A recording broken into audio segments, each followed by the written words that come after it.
progress. There we are. Good.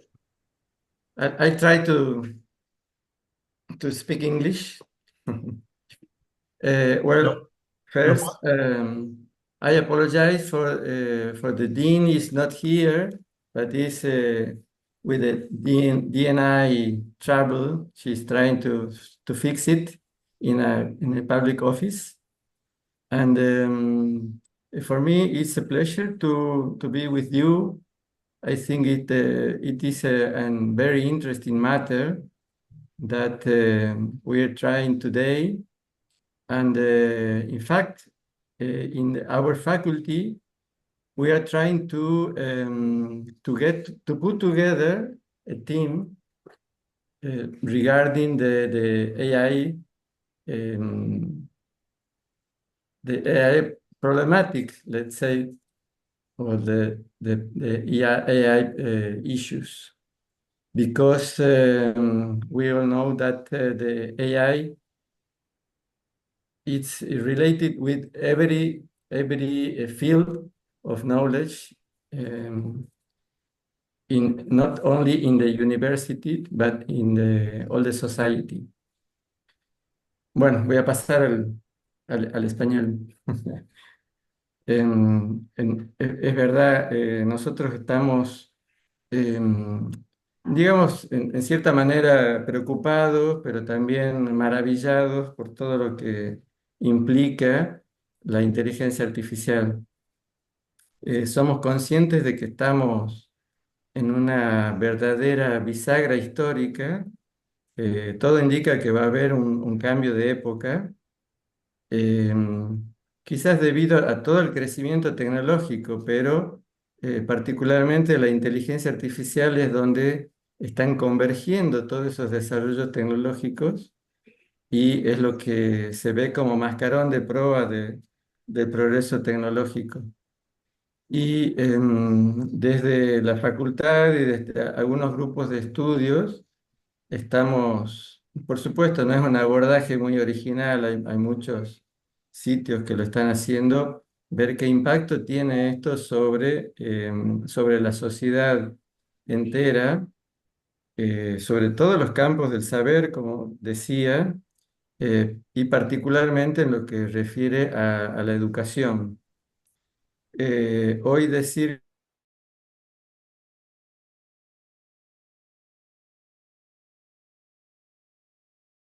creo que es ya una verdad evidente, pero lo que creo que se pretende con este tipo de webinars y con el recientemente creado laboratorio en nuestra facultad, creemos que es ir más allá, ¿no? O sea, no solo lograr una habilidad, una capacidad de traducción de nuestros estudiantes, sino también que eso sea a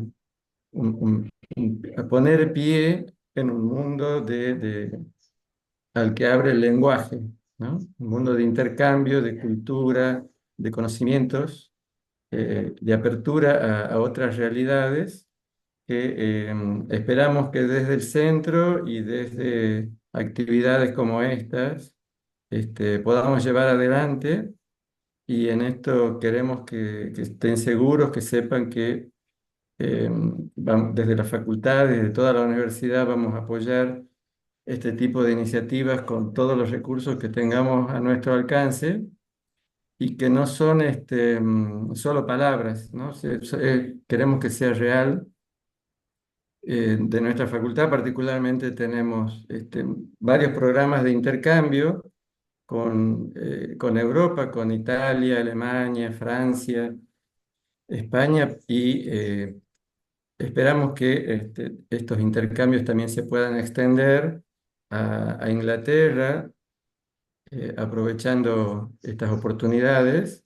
Tenemos programas de bititulación de grado y de posgrado, no solo intercambios semestrales o anuales entre estudiantes y profesores, sino también bititulaciones. Así que, bueno, esperemos que este webinar y todas las actividades que sigan puedan desarrollar esas actividades. Y bueno, también debo disculparme de que estamos en una época de cierre de muchas cosas, así que yo no voy a poder participar del resto del webinario, pero sí lo voy a ver este, por YouTube, porque sé que se está grabando y va a quedar a disposición. Así que muchas gracias desde nuestra facultad, desde nuestra universidad, y celebramos fuertemente estas iniciativas que está llevando el centro y sus autoridades. Muchas gracias, muchísimas gracias a nuestro vicedecano, Eduardo Martel, no solo por la presencia de ahora, sino por su presencia desde el inicio de la idea del centro y, por supuesto, en el apoyo a todas nuestras actividades desde antes del inicio del centro, ¿no? Y bueno, y muchas gracias por tratar su inglés. La verdad que ha estado bastante bien. Después cambió al castellano, no era necesario cambiar, pero si usted se sentía cómodo con el castellano, bienvenido. Así que bueno, muchísimas gracias. El centro se crea entonces como para dar respuesta a las inquietudes académicas, profesionales que estamos teniendo desde nuestra área, un área bastante específica y en constante crecimiento porque siempre estamos mirando al alumno y sus necesidades lingüísticas. Entonces, como fue creado el ESP, así es como lo estamos sintiendo nosotros y estamos encauzando nuestras inquietudes en el centro. Bueno, y esta es una de las actividades y en este caso el equipo tiene el privilegio de tener a Verónica Raffin y a Richard Gidwaney, que ya trabajaron, ya colaboraron con nosotros, siempre están dispuestos ellos, así que ahora lo hemos convocado nuevamente y siguen dispuestos, esperemos que sigan. Así que bueno, ahora tenemos el privilegio de presentarlos. Ya le voy a pasar la palabra a Bernarda para que los presente formalmente. Déjenme que diga un par de palabras de la logística de hoy. Vamos a tener la presentación de Vero y Richard y luego, si necesitan algo puntual durante la presentación, pueden escribir en el chat. Si no, después de su presentación vamos a tener un Q&A period en el que vamos a poder interactuar ya sea por micrófono o por el chat con los expositores. También vamos a tener un link de asistencia ahora y al final y una encuesta que nos va a servir bastante para continuar con nuestro trabajo, ¿sí? Así que bueno, ahora le doy la palabra a la doctora Lau para que los presente formalmente a nuestros expositores. Muchas gracias.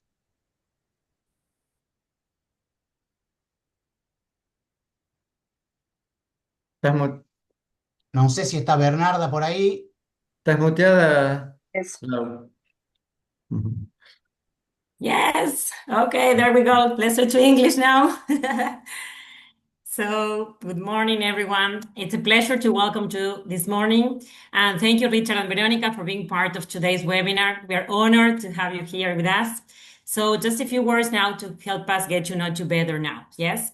Richard Gidwaney began teaching in 1990 with postings in Spain and the Middle East, Syria, and the UAE. He has been at the University of Birmingham since 2004 and has been involved in all aspects of work at the Birmingham International Academy, pre-sessional, in-sessional, and foundation.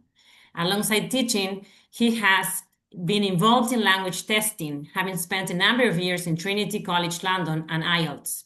Richard holds a Bachelor of Science with honors in psychology, a Royal Society of Arts diploma in teaching English as a foreign language, and a Master's in Applied Linguistics.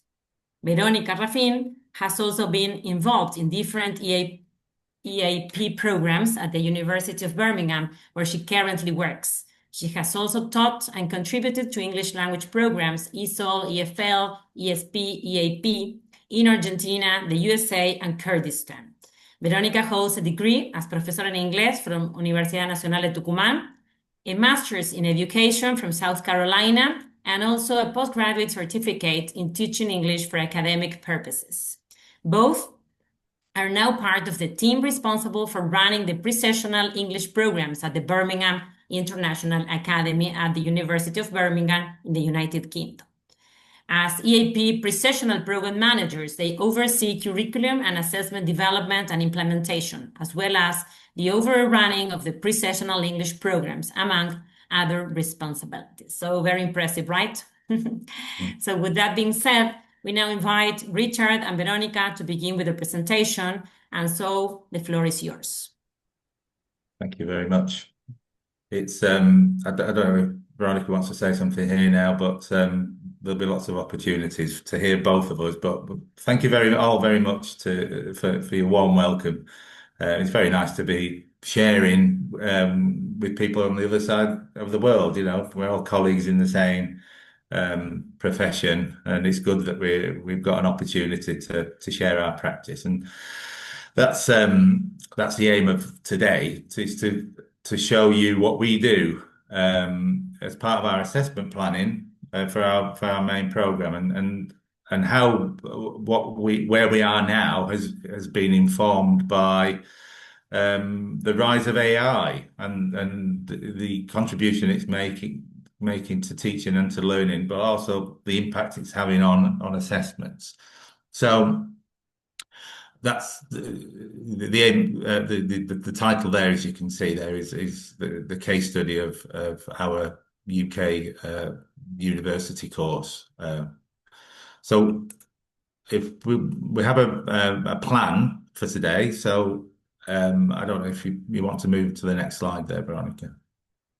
Oh, there we go. So what we'll do today is, well, I think it's important in order for you to understand why we do things. It's probably best that you get a sense of what we are and the general context that we work in, and hopefully that will kind of help you understand why we do what we do. So I'll give you an overview of our context, what it is to be working in Birmingham and the university itself and the students that we have. Before today happened, you received a link to a Microsoft form. I've put the QR code there. Thank you all for those who've already completed it. But if you're still interested in completing it, the QR code is there, but also there's a relatively simple web page that you can copy and you can write into a browser, and you can get access to it if you'd like to contribute before the end. And then in the session, in the final part, the Q&A, if we've got time, we can look through your own thoughts on the whole area. After I've given you an overview of the context, then Veronica will talk about our course, what we specifically do with our students when they come in, and obviously this relates to AI, because it figures a lot in our thinking, and I'm sure it does with you, and many other institutions have had to think around the whole area of AI and the implications of it. And so we'll talk about how our plans have kind of developed to bear in mind, because ultimately our students need to demonstrate that they can operate at a language level of English, which is part of their course requirement. And so what they produce for us needs to demonstrate what they can do. And so any help that they get takes away that visibility of their ability to do something. So it is important that we control those things. And then, as I say, finally, we'll go on to the Q&A session there. And hope, as has already been pointed out, if you want to put your questions in the chat feature, we can address those at the end. Okay, so Birmingham, you may or may not have heard of it. We are bang in the middle of England, not in the middle of the UK, but we're in the middle of England. We're quite accessible. There are certain things you may come across and you may recognize in those images that are in there that relate to Birmingham. I won't spend too much time on them, but I'm sure you recognize some of them. And we are a red brick university. A red brick is part of the Russell Group, so that means that it gets a lot of money from research. There are about 24 institutions in the UK which are part of the Russell Group, and they form the backbone of research into academic areas and they get the funding for all kinds of things. So it's quite a big and important university. We ranked very highly in the UK and also in the world, and that draws lots of students in. And we're very big. You can see the number of colleges, the number of staff that we have. And then you can see the students that we get. So the university as a whole brings in about more than 38,000 students. About a quarter of those are not from the UK, so that's quite a sizable number. A lot of those 38,000, about 2/3 of them will go on to undergraduate courses, with the rest going on to postgraduate, either masters taught or research programs like PhDs as well. And in order for students to get onto the course, they need to satisfy two requirements, in effect. One is that they meet the academic requirements, so they hold the right academic qualifications to go on to their course, and that they meet a language requirement. So those students who come from some places that English isn't the first language need to demonstrate that they have the entry level for the course that they're applying. And on the next slide, you'll see some examples there of what students need to get. So they're usually measured in IELTS numbers. You may be familiar with IELTS there, so it's kind of a universal language of ability, I suppose. So students coming on to courses will be told that they'll need to have an overall score for their course with a no less than a minimum in the skills, with the figure in brackets there. So there are some examples on there. We've matched those IELTS scores with the CEFRA scores, which you're probably more familiar with.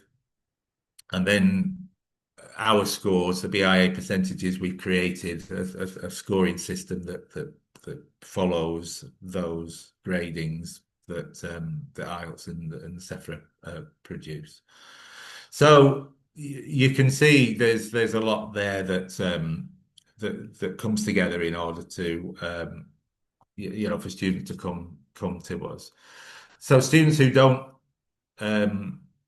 have the English language level directly for direct entry have an option of doing a pre-sessional course.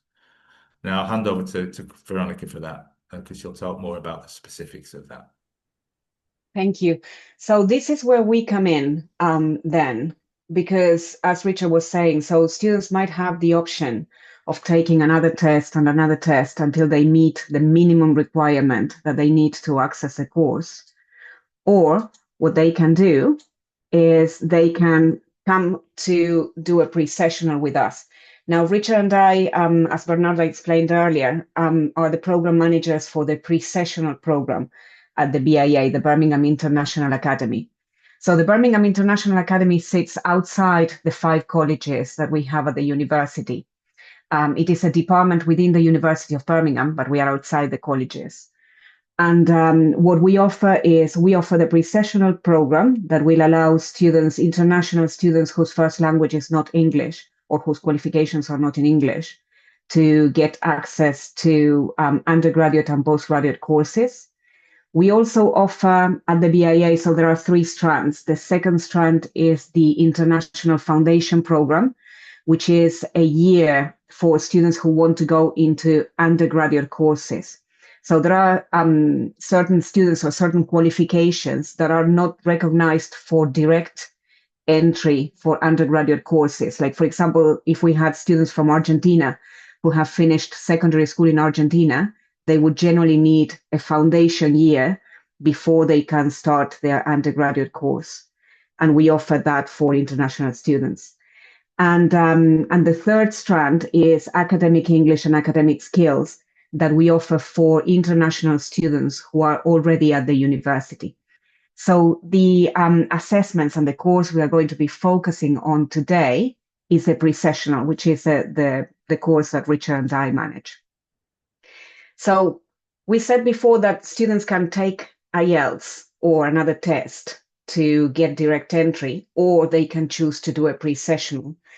And the question is, why is it that students choose to do a pre-sessional instead of just taking another test? Well, there are several reasons, and some of these are these ones. I mean, with the pre-sessional, the expectation is that students will improve their language proficiency, so the linguistic proficiency through general English language, and they will be doing a course in the UK, so they will be immersed in the language. But we also offer academic skills and academic study skills. Those are the skills that they will need once they start their courses at the university. So in a way, it is very good preparation and very good adaptation, for the university or for their university studies. And something that we also offer is that we offer discipline-specific classes. So students will have academic reading, academic writing, speaking, listening, but they will also be in classes where they are together with other students who are going to study the same courses afterwards. So they can focus a little bit more on those fields of study. That would be more like the ESP without being strictly ESP in the pre-sessional. Now, just for you to have an idea, and the reason why we want to make this clear is because it's a huge program. So the pre-sessional, they can do it in short, they have short courses, and the length of the pre-sessional that students would do depends on the level of English that they have at the beginning and the level of English they need to achieve for entry. So students who have a bigger gap will need to do a longer course. Students who have a smaller gap will need to do a shorter course there. But we have very few students who come to do the course in the autumn, so now for us, and in the spring terms, but we have a lot of students who come to do the course in the summer. And this is important because it means that if we make any changes, it's not going to affect a few students, it's going to affect a lot of students and a lot of teachers. So we have to be very careful with changes that we make, and the changes need to be very, very well managed.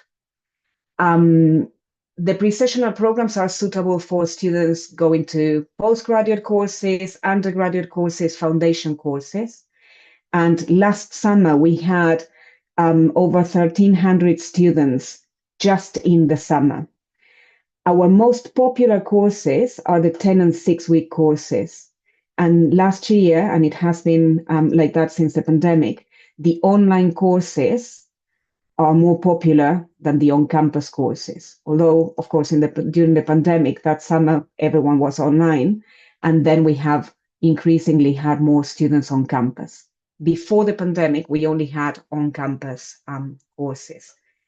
Now, for these, we need to recruit teachers because we cannot teach all of these students on our own. So we do recruit, this year we recruited over 100 teachers to teach in this pre-sessional. And we have our year-round staff who would be teaching and coordinating these teachers as well. And we are very proud to say that we had 99% progression. So 99% of our students did move on to their courses after receipts in the pre-sessional. Now, just to understand the context, students have lessons every day, Monday through Friday. They have 4 hours of lessons per day. So a lot of face-to-face teaching. And this is the case not only for on-campus courses, but also for online courses. So all of our lessons are synchronous, whether they are online and students are in China, or whether they are here in Birmingham. And we have 3 modules. So what you have here is just an example of the timetable where they have 2 hours of reading and writing, followed by listening and speaking, or the ESAP module. So those are the 3 modules that we have in the pre-sessional. And ESAP is English for Specific Academic Purposes. That is where students work on projects that are related to their future field of study. So the focus today was on assessments. So in terms of assessments, we do have formative assessments that are like practice exams that do not contribute to the final grades. And we have summative assessments that do contribute to the final grades of the course and to them passing the course. And this is what we are going to be talking about, these portfolio tasks and final assessments that we have as summative. The only thing I'm going to add about the formative assessments is that they are very much linked to the summative. So they are an opportunity for students to get feedback on how well they are performing and improving, but also it's an opportunity for them to understand what the format of our tests, what the tests look like, really. So when it comes to pre-sessional and the use of generative AI, for us, we have a dilemma here. Because on the one hand, we have all of the aims, and learning objectives of the pre-sessional. And as Richard said earlier, we need to make sure that students are able to function in an English speaking course once they start at the university. So in general, the aims have to do with improving the students' linguistic proficiency in the 4 skills in an academic context, also making sure that they have the other academic skills that they need, like study skills, critical thinking, and all of these. And, basically ensuring that they have that level to be able to complete the courses at the University of Birmingham. At the same time, we have to follow the university guidance on the use of generative AI. And the guidance, basically, the university is at the moment quite committed on supporting students becoming AI literate. So as Eduardo Martel mentioned at the beginning, we need to make sure that students are AI literate because, AI is here to stay and there are many uses for it. And because of these, the university would encourage its use in the teaching, in the curriculum, also in the different tools and systems that we have. So it's been embedded in most of the systems that we have, like our VLE, our virtual learning environment, which is called Canvas. And students are encouraged to use it, students are encouraged to use it, even if it is for editorial purposes, for proofreading, and things like that. So we also have the University Code of Practice, and the Code of Practice does state that that students can use generative AI or other editorial assistance, for their work and the work that they submit. But they do have as a restriction that this is not necessarily the case for English language programs. So when it comes to what we do, we needed to, take this into consideration, but also take our aims into consideration. And what we have decided is that we need to try to discourage students from using AI tools and translation tools, which are the ones that they are using quite often in our courses, because that hinders their linguistic growth. There's only so much you can monitor. So what you can monitor is actually assessments. So this is what we are focusing on. So we are discouraging them from using it, but we cannot stop them altogether. And outside class time, they might be using it. But in terms of our assessments, we do not allow AI for assessments. So we do incorporate it to the curriculum and we teach them how to use AI ethically, but the AI is not allowed in assessments. And equally, translation tools are not allowed in assessments. But unfortunately, we cannot stop them from using it outside class or in their everyday life. So before the pandemic, we had, as I said before, all the courses were online. And we had 4 main summative assessments for the pre-sessional. And the pandemic was key for us because not only because it was key for everybody and it was like changes for everybody, but because we were going through a review of the pre-sessional programs. So we were changing many things at the time, the curriculum and the assessments. But what it did is it accelerated some of those changes. So what we had before the pandemic or before 2020 was the 4 assessments. And because students need to show that they can achieve that level of English in the 4 skills, they had the same weighting, the 4 skills had the same weighting. And it was basically a reading test that had 2 parts. It was a reading into writing. So the first part was like a reading test, an academic reading test. As you would know it, perhaps, that included writing based on that reading. Then we had, for writing, we had a longer piece of writing that students needed to take at home, and then they needed to submit it through Turnitin, which is a similarity report tool. We had a listening test, and it was paper-based, done in class. And for speaking, we had an individual presentation where students worked on a topic and they presented that. But what happened at that time is that we needed to consider several things. So first was the pandemic and the fact that we had to move very quickly to online assessments. And that then when we were thinking about changing assessments or moving things to online, we needed to future-proof them, because we knew that the program was going to be changing and that we now had online students and on-campus students. Also, at that time, the University of Birmingham guidelines came up, and the guidelines were around these assessments and trying to reduce the cognitive overload for students. So they were suggesting that instead of having one assessment for, to progress, that students would have multiple opportunities to submit assessments to reduce that cognitive overload and improve the student experience. Also, if you have only one or if we had only one assessment at the end of the course, and we are not sure whether that is really the students' work, it is a problem. But if you have several assessments, you can see the progression, you can see where the students are. It is more, and it is better to understand student ability. And also we needed to consider the impact of AI, and the changes in AI.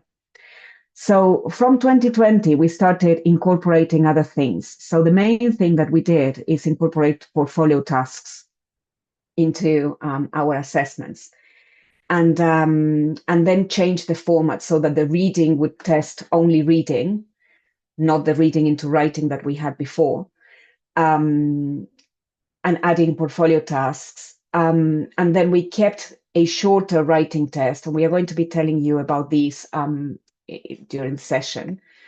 But we had at least 2 points for each of these. So one of the things that we needed to consider is we were concerned about over-assessing, because when you have such a short course and you have so many assessments, that is a concern. So initially we had 5 portfolio tasks, and in different iterations of the program and after reviewing, we ended up with 3, and this is what we have now, and I think we are kind of happy with that. We also we needed to consider that everything now was going to be submitted via the VLE, the virtual learning environment, because we had online students. So that was something that we needed to consider. And we decided at the time that we could do some of the portfolio tasks, which only weighed 5%, outside class time and take the risk there. And then to have the tests as proctored or invigilated or live, as is the case in the speaking exams. And this is the case for, again, online and on-campus students and courses. We had some risks that we needed to look at as well, and it was that with more assessments being online, or all of the assessments being online, there were concerns about security, integrity of the assessments, and with more assessments, the reliability and consistency in the marking, in the feedback that the teachers were giving. That is also something we needed to consider. We needed to, we were talking about that cognitive overload and reducing that cognitive overload. And something that we decided to do is to have the assessments thematically related. So if you look at the colors here, this shade of green means that all of these assessments are thematically related. So we had the academic reading tests that they use here. Well, the theme is the same, the topic is the same, but the texts here become some of the excerpts that they need to use in the writing for the timed writing, so that they are familiar with it.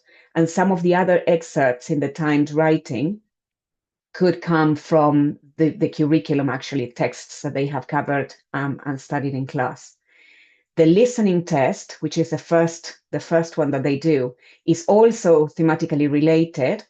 It's a lecture related to the reading that they will be doing later. So in a way, you are activating schemata, through the different tests.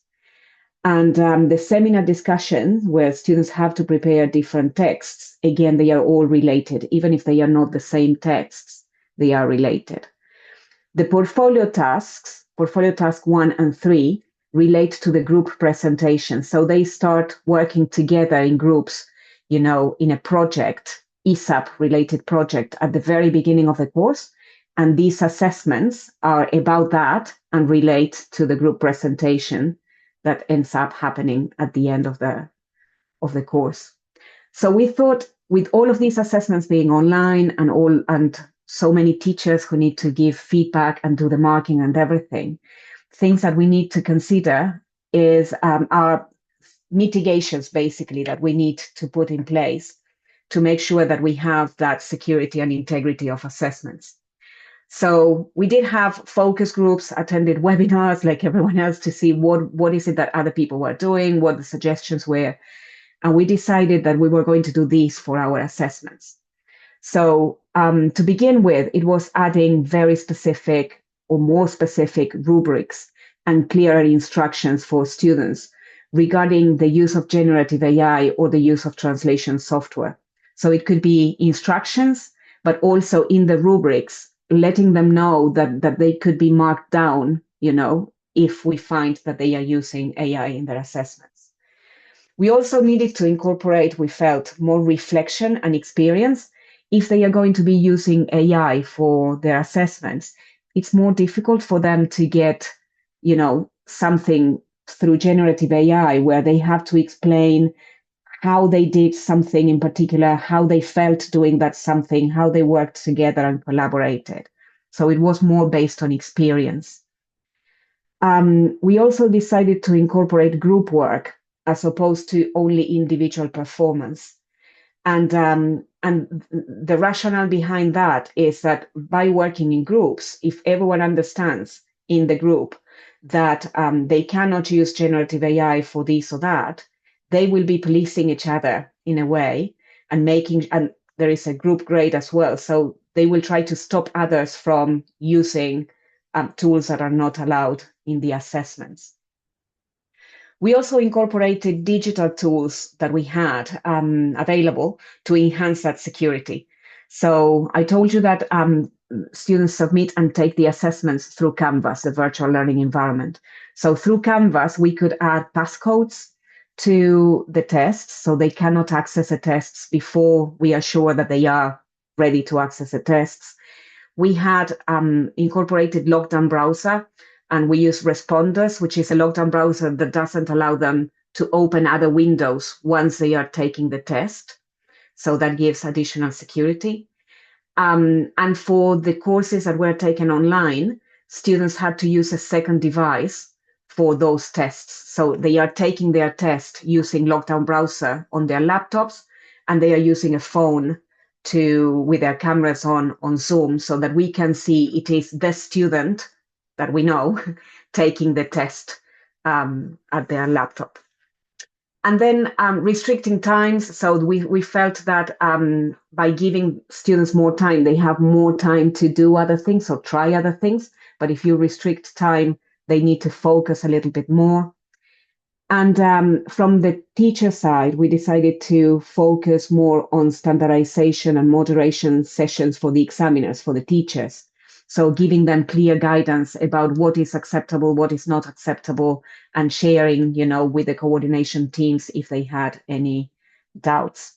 So these are the mitigations that we have, but it doesn't mean that we have all of these mitigations for absolutely every test that we have. What we try to do is we try to incorporate as many mitigations as possible for as many assessments as possible. So this is like a list with all of the, assessments that we have and the things that we put in place for the different ones. So you can see it's not everything for everything, but as many as possible for all. The only thing that we do try to do for almost all of the assessments is to include clear instructions and warnings if needed, to the assessment itself. So it could be examples like this one, regarding the use of generative AI and translation software and how it might affect, their grades. And in the case of the speaking exams, is letting them know about prepared scripts. And often these prepared scripts came from AI anyway. So this was, in a way, discouraging them to do that. All right. So we're going to share some examples now of these assessments. Richard, are you okay to explain the portfolio tasks? Yes, yes. So you can see that there's a lot of control that we put in, and I think we think that's on the face of it, it looks quite kind of overkill, but I think it's quite important that we do control because, as we've said, students need to demonstrate that they've got that level of English to go on to their main course, and if they're getting help, then they're not demonstrating their own ability; they're demonstrating the ability to get help, if you like, which is not the same. So there is a lot of control that goes in, both in the setup in terms of how students engage with the actual assessment, but in the ways that the assessment's created and what students have to do. So as has already been said there, so we've got the portfolio tasks which take place before the end of the course, and we've got the main assessments that come at the end. And it's a way of spreading the load a little bit over the period and not putting all the pressure on the very end of the course for students, because it's a very short course, very intense, and to have everything kind of culminating in that final moment is a lot of pressure. And everything depends on that final test, and to a degree it still does, but we're offsetting it a little bit by adding these portfolio tasks. So these portfolio tasks contribute to their final grade, and they are in terms of the control that we have. When students submit, they're either doing it in class under the control of a lockdown browser, or they're submitting work outside of the classroom. They're uploading it onto Canvas, which is our learner platform, and the work submitted through Turnitin. Now, you may be familiar with Turnitin as being a plagiarism check software which compares work to other work that's around through the internet and that's been contributes to their bank of knowledge. So, and also it depends on the teacher too. So the teacher's eye is, the teacher knows the student, and so they can tell if something is remarkably beyond what they've been able to produce in other parts of the course.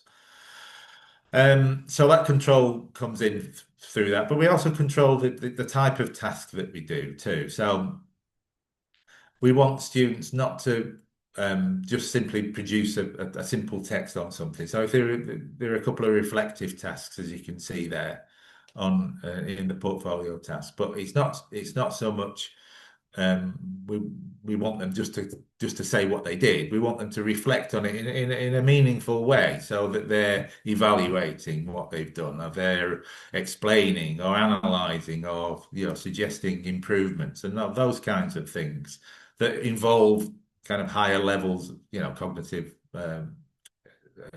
features of thought.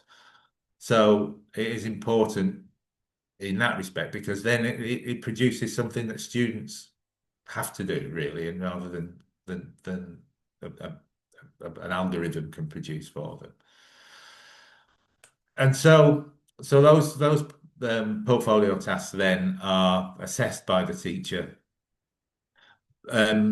with the rubrics that we have for them. So in the instance here, you can see that the criteria are set out in particular ways there, with scores associated with them, and teachers choose the best fit for the contribution that the students have made. Now, as Veronica's already said there's a lot of training that goes into teachers to standardize this, to make sure everyone's kind of is assessing in the same way. And that's quite important, because we don't want a massive range of scores for students with similar abilities. So we want to be sure that the scores that they're getting has been monitored and standardized in the right way.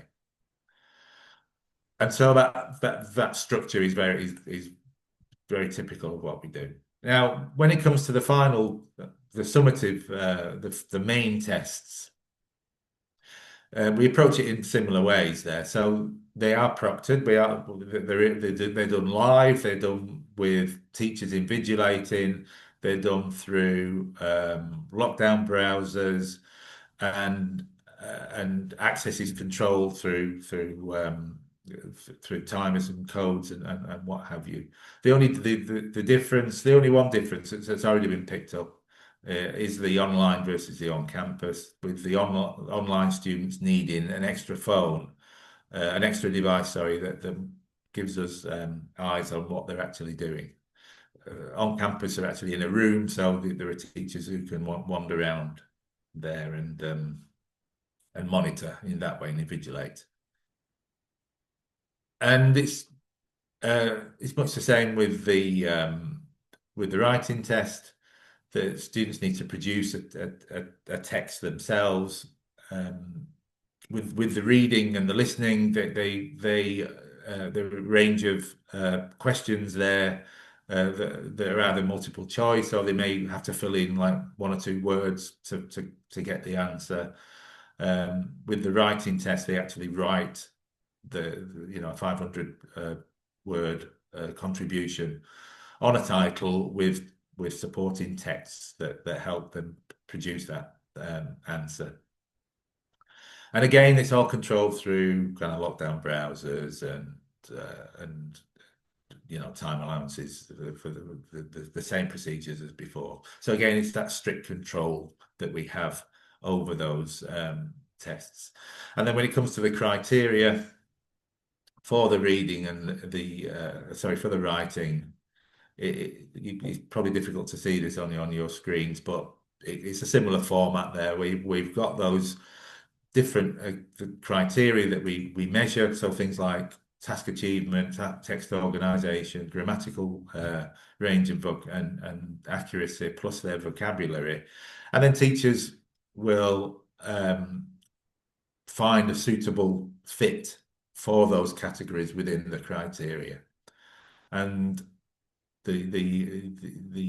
that will produce a final score based on the overall, their overall contribution of the students' work.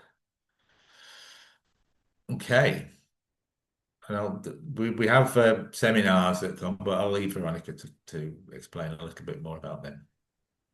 With seminars, yes, something when we talked about that thematically connected assessments, that also helps with controlling and mitigating, because it is not that students can come up, with, I don't know, a general answer to an essay question, for example, and get it, done through AI and then memorized it, and they can bring it to the session. But because they are connected, and because we have the excerpts, for example, in the writing, that also helps controlling. If you have a student who writes a text that is okay, in terms of language, but doesn't respond to the question directly, you can assume that there is something wrong with it. With the speaking assessments, it's a little easier because they are live, they are face-to-face, so online or face-to-face on campus, but they are live. But some of the mitigations that we have, so in the seminar discussion is a group discussion, and when it comes to the marking criteria, part of that marking criteria has to do with the interaction. So they cannot have something prepared beforehand, because you are not only evaluating whether they have understood the content, of the materials that they had to read to prepare for the seminar discussion. And you're not only evaluating the language that they are using, but also how they interact and how they respond to the others in that discussion, which is in a way what we try to do with them. So it is that is the group idea, the idea that you are not doing it individually, but in a group. So when it comes to the marking criteria, the mitigations for that seminar discussion, those are things that help us with that control. So it is the fact that they are live, the fact that they are interacting with others, and that marking criteria refers to that interaction as well. We do have the warning in the instruction, as we do with most of the assessments that I've mentioned before, and we have a set of questions, and this is something new that we try this year, where the seminar discussion is students have the responsibility of keeping the conversation going, instead of us giving them questions or things for them to refer to, which were often over-prepared. In terms of the group presentation, the group presentation is the final product of a project that they start at the beginning of the course almost, where they are working in groups. So they have to do everything from deciding on the research question that they are going to be working on, to selecting the right texts. So they look at how reliable the texts are, how current and all of that, and they have to use that in their presentation. And also working together, critical skills and all of that. And all of that is finalized in that presentation that they do at the end. But again, within that, they have individual marks, like the language and delivery and communicative technique, but also group marks, structure and flow, content and use of sources, because they would have all selected that together. So it is, it's in everybody's best interest in that group to work well and work together and get that mark. So those are the mitigations, really, that live presentation, having the marking criteria with both group and individual grades, and all of that. So, Richard, do you want to talk about what we focused on this summer? Yeah.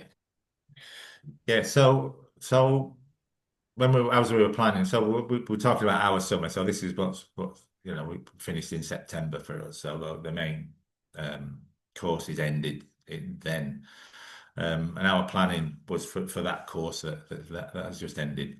And the planning fell into three particular areas there. Exam security was always going to be important, and so we spent a lot of time on our assessments, making sure we were kind of AI proof, but academic integrity as well as artificial intelligence proof. We had one of the worries that we had before was we didn't have a range of tests for the different courses that were starting and finishing at different times. We've increased now. We've got a bigger bank of tests, which means that courses that finish at different times will have different tests, but they focus on and demonstrate students' ability in the same way. And that's helped enormously, really, that just being able to build that bank and being able to rotate over the years really gives us a lot of security. We've looked at our learning objectives and outcomes more closely too, and a lot of the formative stuff that we do in class and the results that come through the assessments themselves are more in line. Students kind of appreciate that connection between what they're doing in terms of practice tests and the real tests. So there's no real kind of surprises that come from a result of that. And we spent a lot of time with teachers too, and as we've already said, we have teachers who come to work with us, but they just come for the summer, and a lot of those teachers actually come, year in, year out, but they're only here for like 10 or 6 weeks with us. So in the time in between, it's our minds are always on this, but we know that those teachers doing a lot of other things in that time. So we have to spend a lot of time kind of refreshing and refamiliarizing for those teachers, but also with we have new teachers too, so we need to have them ready. And so it's important that we do spend time with them in terms of getting them ready, understanding the criteria, being able to mark in a standard way, providing the right feedback from students, because that is something that usually comes back from student feedback, is about the quality of the feedback that they get from students, because the students need that feedback in order to improve. And so when it comes to feedback, we're quite happy with what we get back, and from students and from teachers in particular. They give us a lot of feedback, and with all the work that we put in, it's quite nice to see that students are actually very happy with what they get from us. They appreciate the quality of the materials, but also the engagement from the teacher, and how the assessments work through Canvas, our learning platform. So that's very positive in our respect. So I think things that we need to kind of work on a bit more, but the general feedback from students is that they're happy with the way that we run our assessments. Teacher input's important too, because obviously they've got to use the materials, and they've got to mark the tests and administer the tests and what have you. So it's important that they have confidence to work with what we provide with them, and so their feedback has been very important too. Standardization is vital, really. You want everyone marking in the same way, but with such short and intense courses, it's very difficult to try and find the right amount of time to fit in. And this year we changed our structure a little bit, and we provided a lot of opportunities for standardization, but it may be that we have to kind of give a bit more time for that. But in terms of grading as well, when we look at those final results, we can see that there are lots of patterns repeated across the different groups, and that's reflected too in the report that we get from the external examiner. So a standard practice here is that you have an examiner that comes from another university who comes and gives an overview of your course and gives feedback and comments. And our external has been very positive, and as you can see from the comments there. So yeah, we're coming to the end now. Yes. So in terms of after, with all of these, this is something that we started, in 2020, but we are still reviewing. After each summer, we review things, we look at the feedback, we have a list of actions that we need to take, and, everything starts again. And we are now reviewing what we need to do for next year, for next summer. So in terms of our next steps, I think it is now looking at developing more assessments to continue adding to that suite or bank of assessments that Richard was talking about. That is key for us, especially because of that thematic relation that the tests have. So you cannot change one thing, you have to change a whole set. We need to consolidate good practice. So we have quite a lot of good practice already happening in terms of standardization, marking, and feedback. But still, we have quite a lot of work to do to get that better, make it solid, more solid, perhaps.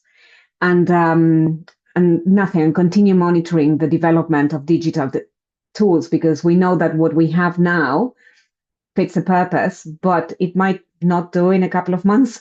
So we need to keep checking and keep looking at what the developments are, and keep making changes if needed.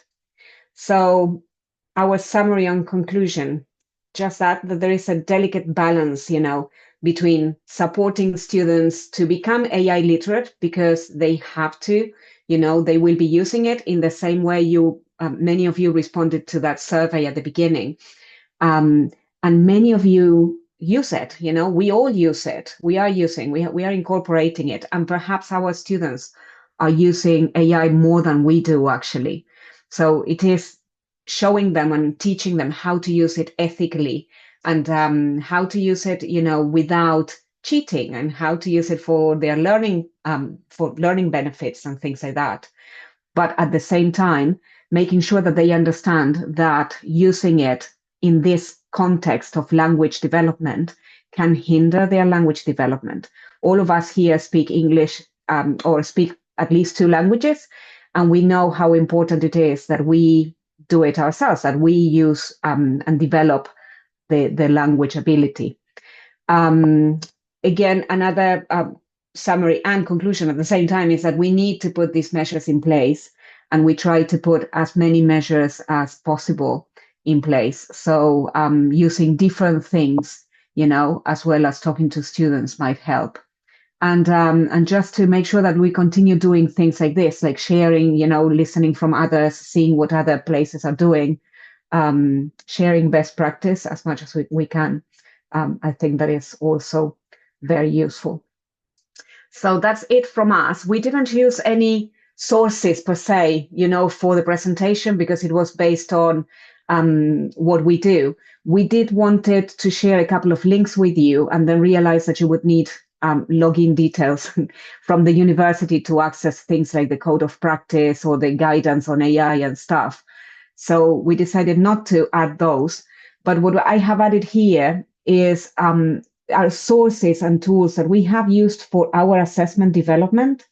And in case you want to take a look at these later, you have them here.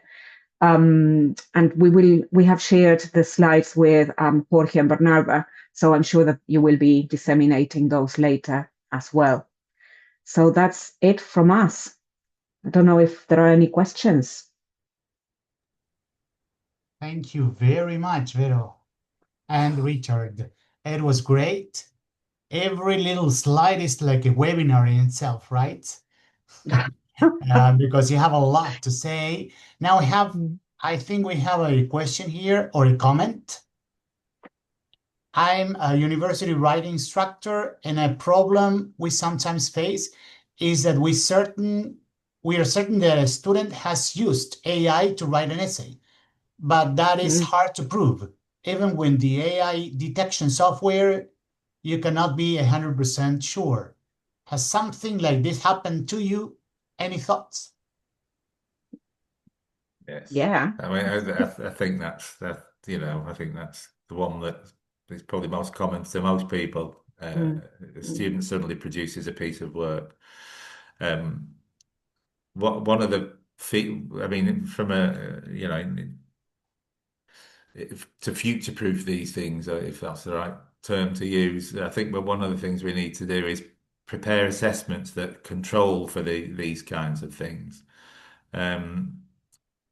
So, when students go away with a task to write, and then they suddenly produce a 2,000-word paper, and you questioning whether they've actually done it because you've not seen things like drafts, or they've not been part of a process where you might start with discussing the question in one class, and then students produce an outline, and then so you can see a growth of it over weeks that you can then compare your final thing to. That might be a way forward, is to incorporate that into the process. But one thing that some courses are doing here and is producing a Viva type interview. So if a student produces a piece of work like that, you can bring them in and ask them about it, ask them about what they've written, and question them to see exactly how much they've engaged with the task. And that can inform you really of how much is really of the student's work. Because I understand what you're saying, because at the beginning they were plugging these AI detectors, and then it suddenly realized that they weren't very good, and they were doing lots of false positives, and and people were being accused, and it turned out that they weren't. It's a lot of extra work, because if you're going to do a Viva with everyone, then obviously that takes time, and you've got to have your criteria for that, and then you've got to make a decision as a result of that interview too. Yeah.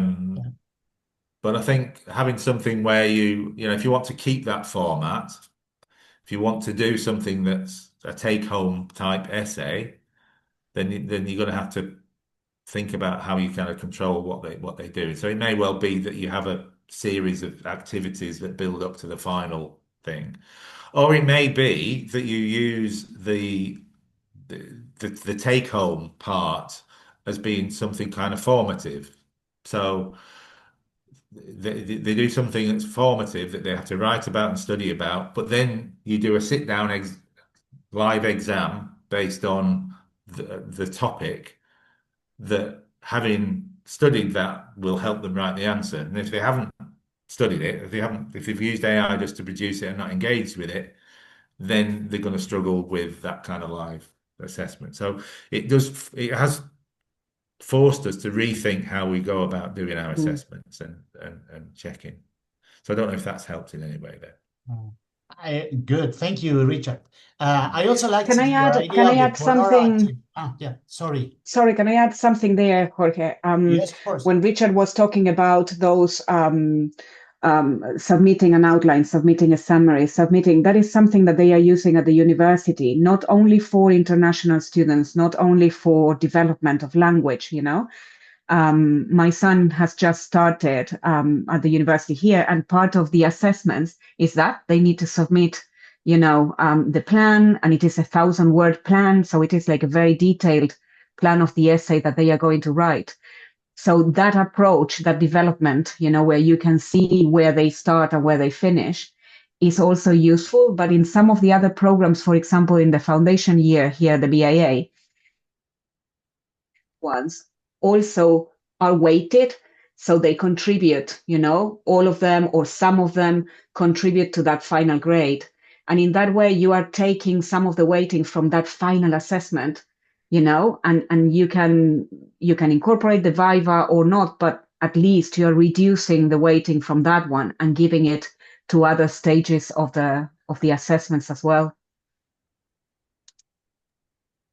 Very good. Thank you, Veronica. I also like the idea that you mentioned, group work, in a way that they control one another, like ethically, and they are worried about their classmates' work as well, right? Yes. We have some other questions here. See, you can use the mic, people, but let me read what I have here. Alejandra, hello. Ale, how are you? Hello, I am currently conducting my PhD thesis through a design-based research approach to explore the impact of generative AI, on the development of communicative competence in students' oral production in ESP contexts. You mentioned that students may use generative AI during class or while preparing for exams, but not during assessments. From your perspective, do you believe generative AI influences learning? Does it support the development of communicative competence? If so, does it help develop any specific sub-skill in particular? That's a good question. That's a great There's question. a lot. You can use your mic, Alejandra, if you want to interact a little bit more. Hi, I'm here. Yeah, good. I'm okay. I'm actually on my thesis, and well, this is what I'm trying to prove. From my perspective, I actually believe that it does support learning. I'm actually focusing on oral production. I teach at a Universidad Nacional de Mar del Plata. I teach students who are applying for a degree on tourism and hospitality. So they need to develop their oral skills quite, deeply. And well, I through different interventions during my classes, we use Gen AI in different ways as feedback generator, as a conversational partner. Students need to practice conversation with people. So sometimes they may feel they are shy, and they claim that by using AI tools, the voice mode, they get practice. So, well, that was my question, just from your perspective, from what you see in your classes and how your students use AI. If you believe that it actually helps the development of communicative competence and maybe some skill in particular. That's a good question. Do you want to start, or do you want me to? I was thinking about, when we talk about generative AI, I think the first thing I think about is ChatGPT or Copilot, right? But there are tons of things out there that are generative AI and that people are using for lots of different purposes. In terms of languages, and this is anecdotal and not something that we use in the course, but it might be useful. I was talking to someone the other day who is using an AI tool that is called, I was just searching for it, TalkPal, like amigo que habla, TalkPal. And this TalkPal is basically an AI tool for language development. And this person is learning Chinese using this. And it is basically, she would input, or she would have the conversations at a restaurant, at a hotel, the conversation will develop based on what they are responding. And then they have a whole section about, these are the mistakes that you made. This is why you made it. This is a pronunciation. It was amazing, and so something like that, I thought I would be very happy to try, in terms of language development. I think that it would help with communicative skills. And it depends on how people like to learn. With other AI tools, I think, from observations I've done this week, things like using AI to simplify a text as a way of scaffolding for lower level, of English, for example, when you have a mixed ability class and you have students who can read the text as you give it to them and students who can't, whether you can use that, like simplifying the text, or if you're teaching note taking, and you have these students who are taking notes of absolutely everything, whole sentences instead of note taking, whether you can use AI to say, okay, this is the text. Can you take notes based as in note taking to show note taking skills or whatever? And it can do that for you. And in the same way, it can do it for students, not for them to, to avoid doing it, but for them to check, whether they are doing it in the right way and things like that. So I think that there are different possibilities, and different tools and platforms will have the capacity of doing different things as well. Yeah. I don't know, Richard, is there anything else? Yeah, I think that you're right. I think it's very difficult not to learn things. I think it's there are people want to learn something, they will, and they'll use whatever they've got available. But that's what it comes down to. I think it's that desire to do it. And I think with anything, whether it's a text summarizer or a translation app or a speech to text app, or whether it's Copilot or ChatGPT, it's about that engagement. Students need to critically engage with things. So those students that you described there, Alejandra, they sound motivated to learn. So they want to do it. And so they've found something that that helps them develop what it is that they want to develop.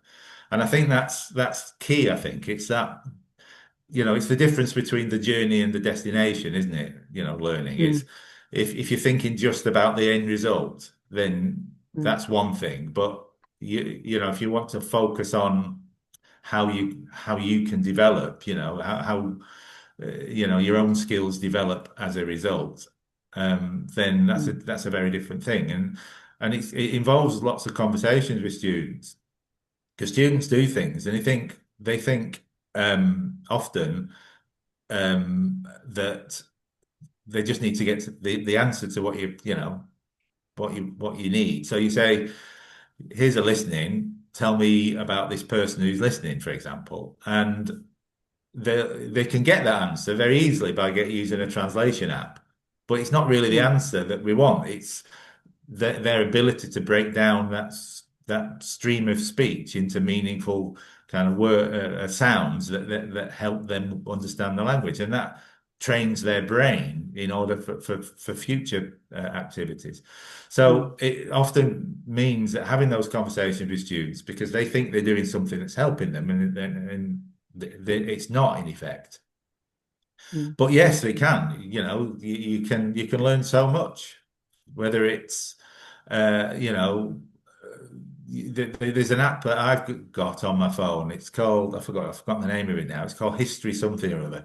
And you can chat to people in history. So if you want to talk to the Buddha, for example, you might have a conversation with the Buddha about Buddhism and about what it is, and then you have this. So you build your own understanding. It's a great way of scaffolding your own learning, really, isn't it? And you can it starts you off somewhere, and then if you're interested, you can go elsewhere to find it more. And you can find anyone in history. It's quite interesting. But it comes down to that individual kind of desire. And if a person's got that desire to learn, they will, And so I think whatever they're using is going to help them.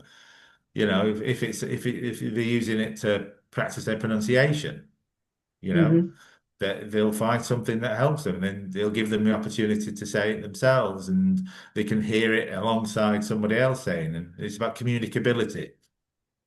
How communicable are they, and what features they need to focus on in order to do that. So there's so much good out there, but the learning side is one thing, and there is so much that we can do in that. But we've kind of focused today on the assessment, where AI can stop us understanding really where a student is in terms of their ability to use language.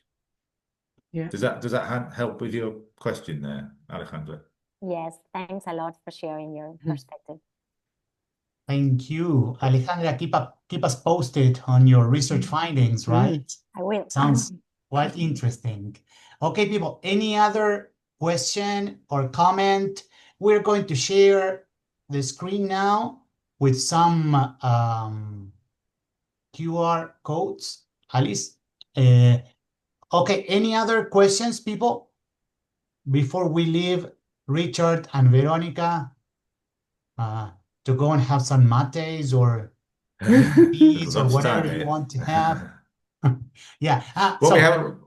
Sorry to interrupt you. Okay. What we haven't done is shared, because of time, we haven't shared the results of the Do you have like survey. 2 or 3 minutes more to do that? Oh, we can do. I was going to suggest that we can send it up. We can give people access to a link. I appreciate we've gone over time, haven't we? So okay, good. Yeah, we can share them later then. So here you have a link to attendance and the link to the feedback for today's presentation. Okay. Okay. Anything else? Here we have Ingeniero Martel. He's here. Hello, Mister. I thought you were somewhere else. Pensábamos que ya estaba ocupado en otra cosa, estimado. Bien. No, está con el mic apagado, con el micrófono apagado. No sé si quería decir algo. Lo fui siguiendo en la medida que pude. Bien. La mañana es intensa aquí.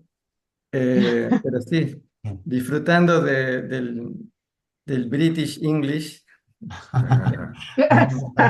Sí, bien. Un placer escuchar tan buen inglés y Buenísimo. todo lo interesante que se ha compartido.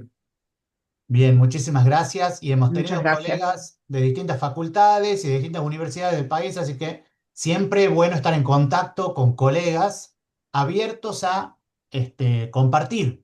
And Mm, also the honesty from Veronica and Richard, because they actually told us professionally, okay, we're working on this, but we still have to go on working on that. Everything is mm. not solved. So we also appreciate the honesty and, of course, the open sharing of all the experience they already have. Okay. Thank you so much, Veronica and Richard. I don't know if You're very welcome. Bernarda wants to say something or. Yes, just to thank you all for joining us today. We really appreciate your time. We're especially grateful with Richard and Vero for sharing their time, their experience, and their reflections, and it's been a pleasure. Gracias, la Thank verdad, a you. mí me encanta compartir esto con ustedes y me encanta ver tantas caras conocidas. Aparte, Sí. son una linda oportunidad para reconectarse con la gente. Muchas gracias. Bueno, muchísimas A gracias. ustedes, En unos días van muchas a gracias. recibir los certificados y por la Sí, generosidad de los expositores también las diapositivas. ¿Ok? sí. Así que bueno, seguimos en contacto. Ha sido un placer entonces. Thank you so much, people. Thank Muchas you. gracias. Bye Muchas bye. gracias. Sí. Thank you Adiós, que all. tengan buen Bye. día, Bye bye. disfruten el calor. Sí. Bueno, Because we can, right? Sí, lo justo hay que we dárselo can't. en vida. Yes, Muchas you're gracias, buen right. día.